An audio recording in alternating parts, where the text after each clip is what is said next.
नमस्कार मित्रों, मेरा नाम ध्रुव कौशिक है। आप देख रहे हैं खबर माइक और आज हम बात करेंगे साउथ सूडान की।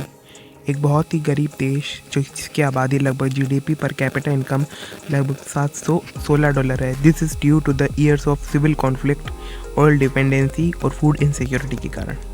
आप जानते हैं कि जो मेथडोलॉजी है यूज्ड बाय डिफरेंट ऑर्गेनाइजेशन जो इनको इंस्टांस करती है, वो कहते हैं कि जो सेंट्रल अफ्रीकन रिपब्लिक है अमंग द 3 पुअरेस्ट नेशन के अंदर आता है।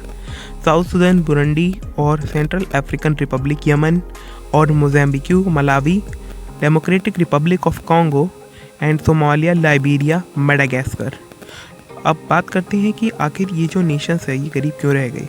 क्योंकि पॉलिटिकल स्टेबिलिटी और आपस में कॉन्फ्लिक्ट, आपस में लड़ाइयाँ और पॉलिटिकल स्टेबिलिटी के कारण डिसरप्ट इकोनॉमिक एक्टिविटी हो गई और डिपेंडेंसी ऑन वॉलेटाइल रिसोर्सेज। आप जानते हैं कि जो साउथ सूडान और नाइजीरिया है वो हाईली डिपेंड करते हैं ऐसे सोर्सेज पे जैसे कि oil, agriculture, global price in fluctuations and climate का change can severely impact their economies. Corruption सबसे बड़ी जो चीज़ है यहाँ पे, करप्शन मतलब घूसखोरी। अबंडेंट नेचुरल रिसोर्सेज जो कि मिसमैनेज्ड हो गए और एक्सप्लॉइट किए गए करप्ट ऑफिशियल्स के द्वारा, वो little benefit to the general population.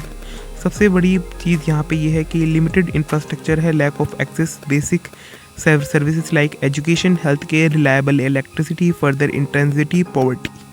ये बहुत ज़्यादा गरीब है। Madagascar still hold one of the highest poverty rates in the world, at least 75% growth rate, sluggish inflation currently stands at over 8%। लगभग 8% तौर पर ये जो है सबसे पुअरेस्ट देश है इस कंट्री का और सेक्टेरियन स्ट्राइव करता है। कोविड-19 soaring inflation and cuts to international aid made their bad situation verse.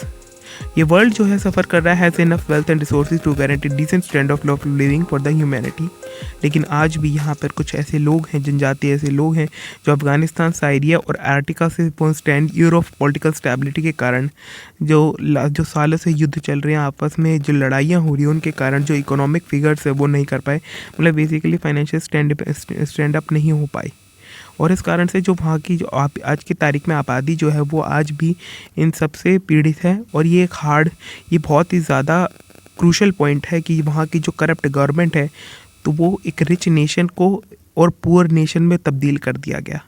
Exploitative और कॉलोनाइजेशन और वीक रूल ऑफ वॉर की जो सेशल स्क्रूटिनी के कारण ये सारे काम हुए।